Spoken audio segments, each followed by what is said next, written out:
नमस्ते बच्चों। सूत्र द्रव्यमान तक कल हमने किया था पिछली वीडियो में। आज की वीडियो में हम एक बार ये जो नेक्स्ट टॉपिक है मोल संकल्पना एवं मोलर द्रव्यमान के बारे में थोड़ा सा हमने कल कर लिया था। इसको एक बार बीच में छोड़ रहे हैं, कर लेंगे, लास्ट में करेंगे। उससे पहले कुछ और आसान टॉपिक करेंगे हम, जैसे कि प्रतिशत संघटन। नेक्स्ट टॉपिक है प्रतिशत संघटन। तो इसके बारे में देखिए, आपको ध्यान है कि विभिन्न प्रकार के तत्व आपस में मिलकर, निश्चित संख्या में मिलकर या निश्चित अनुपात में जुड़कर यौगिक का निर्माण करते हैं। अब जब हमने ये बात की कि निश्चित अनुपात में जुड़कर यौगिक का निर्माण करते हैं, इसका मतलब है कि हर यौगिक में तत्वों के परमाणुओं का जो प्रतिशत है वो फिक्स रहता है। तो किसी भी यौगिक में कौन सा तत्व कितने प्रतिशत है या किस तत्व का भाग कितने प्रतिशत है, वो उसका प्रतिशत संघटन कहलाता है। जैसे आपकी कक्षा में यदि हम बात करें कि कितने लड़के हैं, कितनी लड़कियां हैं, कितने प्रतिशत लड़के हैं और कितने प्रतिशत लड़कियों का भाग है, तो वो आपकी क्लास का बॉयज़ और गर्ल्स के हिसाब से प्रतिशत संघटन आ गया। वैसे ही यौगिकों का प्रतिशत संघटन का मतलब होता है उसमें उपस्थित तत्वों का प्रतिशत भाग, कि कौन सा तत्व कितने प्रतिशत है। अब आपको मुख्य रूप से जो सीखना है इसमें वो है प्रतिशत संघटन निकालने का तरीका, या उससे संबंधित न्यूमेरिकल्स पेपर में आते हैं, उसको सॉल्व कैसे करेंगे वो अब हम देखेंगे। तो यहाँ देखिए, एग्जाम्पल आपके दे रखा है, जल का एग्जाम्पल है। जल का सूत्र आपको पता है H2O। यहाँ पर फिर से बेटा आपको सूत्रों के बारे में पता होना चाहिए। सामान्यतः प्रश्नों में सूत्र दिए जाते हैं, लेकिन फिर भी आप सूत्रों को याद करने की आदत डालिए। यहाँ जल का एग्जाम्पल लिया हुआ है H2O। तो सबसे पहला स्टेप, हमें उस यौगिक का मोलर द्रव्यमान पता होना चाहिए कि उसका मोलर द्रव्यमान कितना है। तो वो अणुभार से निकल जाता है, पहले अणुभार निकाल लीजिए, फिर उसका मोलर द्रव्यमान। जल का हमने कल एग्जाम्पल भी कर लिया था, मोलर द्रव्यमान निकालने का प्रश्न किया था अभ्यास प्रश्नों में, तो वो आ रहा था 18.2।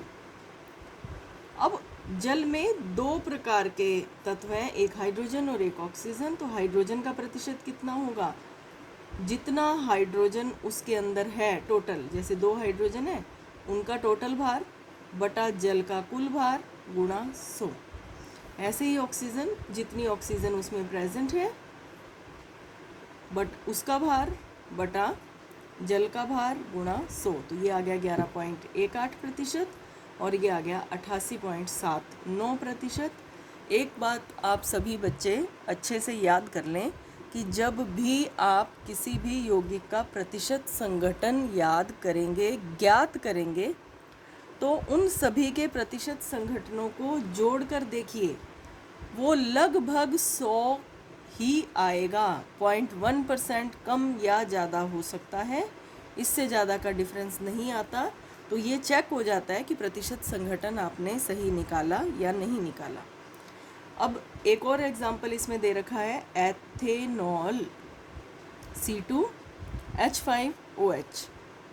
आप जैसे जैसे नए नए सूत्र सामने आते जा रहे हैं, उन सूत्रों को याद किया करें, आपकी केमिस्ट्री आगे के लिए बहुत आसान हो जाएगी। तो ये एक आदत आपको अपने अंदर डेवलप कर लेनी चाहिए कि जो भी कोई नया सूत्र सामने आया, उसका नाम और उसका सूत्र आप याद कर लें। तो एथेनॉल का सूत्र है C2H5OH। पहले इसका मोलर द्रव्यमान निकालेंगे, ये कार्बन का हिस्सा, ये हाइड्रोजन का हिस्सा, ये। अब देखो एक बात बेटा ध्यान से देखना, 5 हाइड्रोजन ये और 1 हाइड्रोजन ये, टोटल हाइड्रोजन हो गई 6। तो हम 6 को गुणा करेंगे हाइड्रोजन के परमाणु भार से और एक ऑक्सीजन। तो ये कार्बन का हिस्सा, ये हाइड्रोजन का हिस्सा और ये ऑक्सीजन का हिस्सा, इन सबको जोड़ देंगे तो एथेनॉल का मोलर द्रव्यमान प्राप्त हो जाएगा। अब सभी की प्रतिशत निकालनी है। कार्बन की प्रतिशत है तो कार्बन का पूरा भाग जो 2 गुणा 12 ऊपर बटा कुल भार गुणा 100 52.14%। हाइड्रोजन का कुल भार मतलब ये 6 को 1.008 से गुना कर देंगे बटा कुल भार गुणा 100 13.13%। ऑक्सीजन का द्रव्यमान प्रतिशत, ऑक्सीजन का खुद का हिस्सा बटा कुल द्रव्यमान गुणा 100 34.728%। इन सबको जोड़ेंगे तो लगभग 100 के आसपास आ जाएगा। अब आपकी बुक में 2 अभ्यास प्रश्न हैं, 1.2 और 1.7। पहले करेंगे 1.2। प्रश्न देखते हैं। प्रश्न 1.2, सोडियम सल्फेट Na2SO4, N बड़ा A छोटा, क्योंकि ये पूरा सोडियम को दिखा रहा है। जब तत्वों के प्रतीक इस प्रकार से होते हैं कि उसमें 2 अल्फ़ाबेट आए किसी एक ही तत्व के प्रतीक में, तो पहला बड़ा और दूसरा छोटा होता है। ये है sodium Na। SO4 sulphur, S बड़ा क्योंकि अकेला सल्फ़र है, O भी बड़ा। ध्यान रखना बच्चे मोस्टली इसको SO4 लिखते हैं, ये गलत हो जाएगा। तो SO4 में उपस्थित तत्वों का द्रव्यमान प्रतिशत निकालिए। तो ये हम कॉपी पर निकालते हैं, आप इसको देखें, साथ साथ खुद भी करें ताकि आपको पता चल जाए कि आप कितना सीखें। तो देखें बेटा, फर्स्ट स्टेप, जो भी यौगिक आपको दिया गया है जिसका द्रव्यमान प्रतिशत ज्ञात करना है, सबसे पहले हमें उसका मोलर द्रव्यमान ज्ञात करना होगा। मोलर द्रव्यमान ज्ञात करने के लिए आणविक द्रव्यमान ज्ञात करना पड़ता है, और आणविक द्रव्यमान हम ज्ञात कर पाते हैं जब हमें परमाणु द्रव्यमान पता होते हैं। तो इसको देखेंगे। सबसे पहले हम लिखेंगे Na2SO4 का मोलर द्रव्यमान। अब इसको ज्ञात करने के लिए हम एक शॉर्ट मेथड ले रहे हैं। सबसे पहले सोडियम का ज्ञात करेंगे। सोडियम का एक परमाणु का भार होता है 23, और कितने परमाणु हैं? 2, तो 23 को 2 से गुणा कर देंगे। फिर हम बात करते हैं दूसरा तत्व सल्फर। फिर से बता रही हूँ, आप इसमें पता कर सकते हैं कि तत्व कौन कौन से हैं। सोडियम एक ही है क्योंकि एक बड़ा एक छोटा आ गया, तो ये एक सिंगल हो जाएगा। सल्फर, एक सल्फर का भार होता है 32,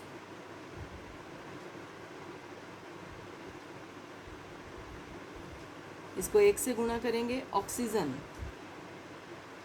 ऑक्सीजन का परमाणु द्रव्यमान होता है 16, इसको हम 4 से मल्टीप्लाई करेंगे, O4 था, ये हो गया 46, 32, 64। अब इसका टोटल लगा देंगे, जोड़ लगा देंगे इसका, वो आ जाएगा Na2SO4 का मोलर द्रव्यमान, ये आ गया 142 ग्राम। अगर ये होता आणविक द्रव्यमान तो हम यूनिफाइड लगा देते हैं, ये है मोलर द्रव्यमान तो हम इस पे ग्राम लगा रहे हैं।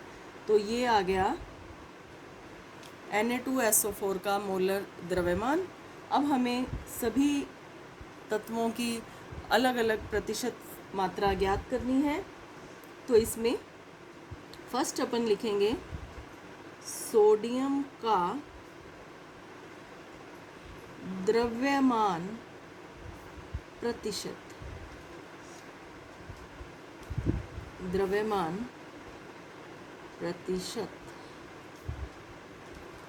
सोडियम का द्रव्यमान प्रतिशत निकालना है तो आप यहाँ पर देखें लास्ट वाले कॉलम को। सोडियम का जो भाग था, हिस्सा था मोलर द्रव्यमान में, वो था 46 बटा कुल मोलर द्रव्यमान 142 गुणा 100। तो प्रतिशत निकालने के लिए उस तत्व का हिस्सा बटा कुल भाग गुणा 100।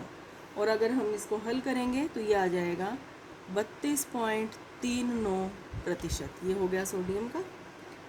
अगला भाग है सल्फर का द्रव्यमान प्रतिशत।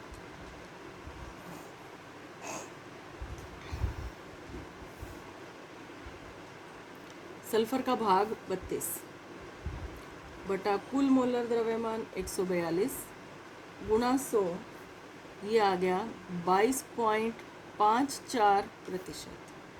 और आखिरी है ऑक्सीजन का द्रव्यमान प्रतिशत। ऑक्सीजन का भाग है 64 बटा कुल भार 142 गुणा 100, 45.07%। और अगर आप इनको जोड़ देंगे तो ये पूरा 100 आ जाएगा। आपका उत्तर उससे चेक हो जाता है। इन तीनों को जोड़ देते हैं तो 100 आ जाता है ये। तो ये हुआ सोडियम सल्फेट में विभिन्न तत्वों का द्रव्यमान प्रतिशत। इसके बाद आपकी बुक में एक और क्वेश्चन है, एक और एग्जाम्पल है इसका, वो है 1.9। देखते हैं क्या है वो क्वेश्चन।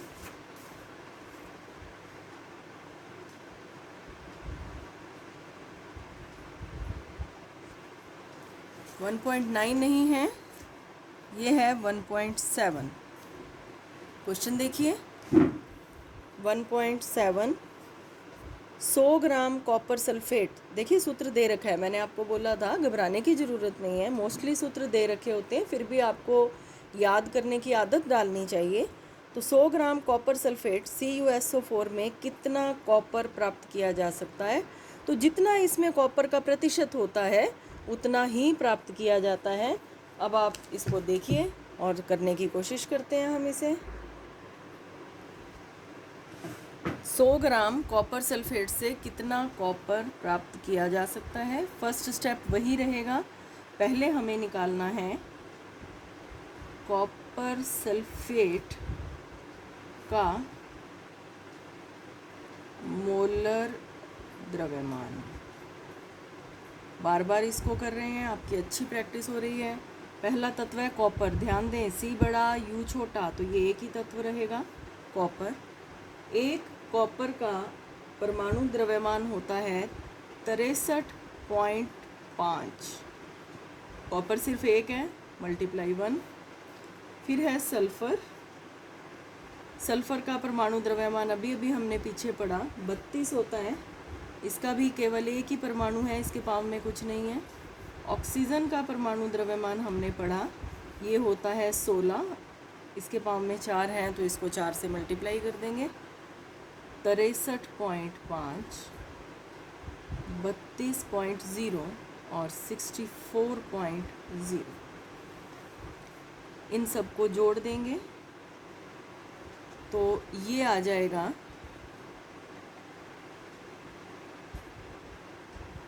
कॉपर सल्फेट का मोलर द्रव्यमान।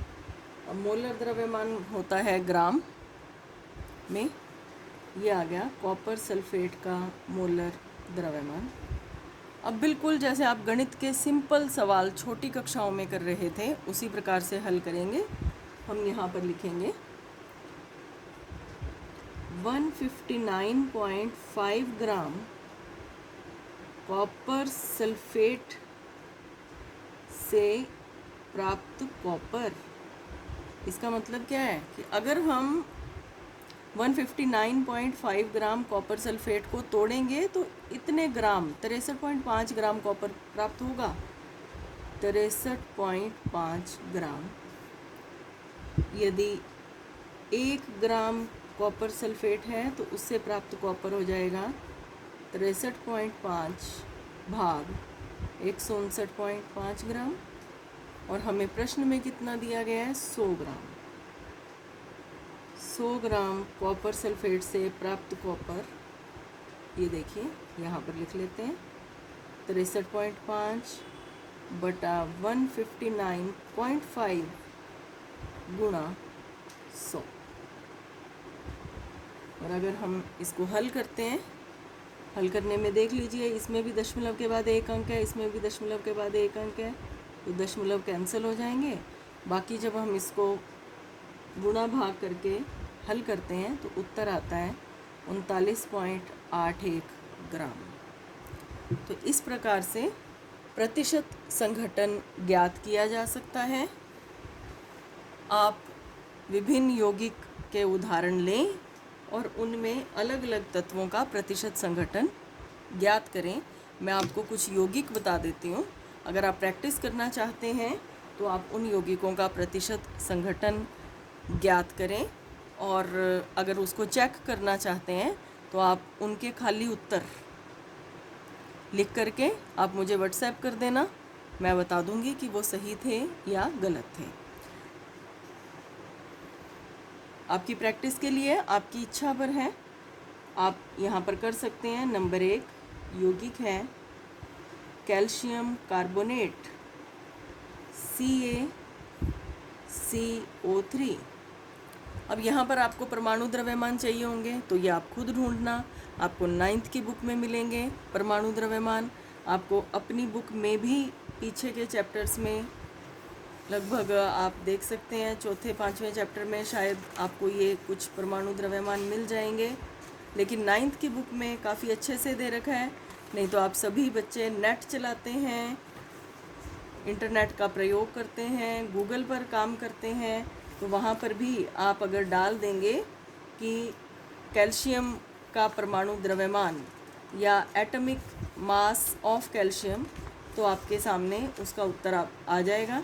तो एटॉमिक मास खुद पता कीजिए, कुछ मेहनत कीजिए आप और इनको हल कीजिए, इसमें प्रतिशत मात्रा ज्ञात कीजिए। एक और यौगिक दे रही हूँ, ग्लूकोज C6H12O6। इसमें प्रतिशत मात्रा ज्ञात करें। बहुत आसान रहेगा। कार्बन, हाइड्रोजन, ऑक्सीजन 3 ही हैं जो जिनके परमाणु द्रव्यमान भी आपको ज्ञात हैं। इससे आप प्रैक्टिस कर सकते हैं। और उदाहरण ले लेते हैं हम।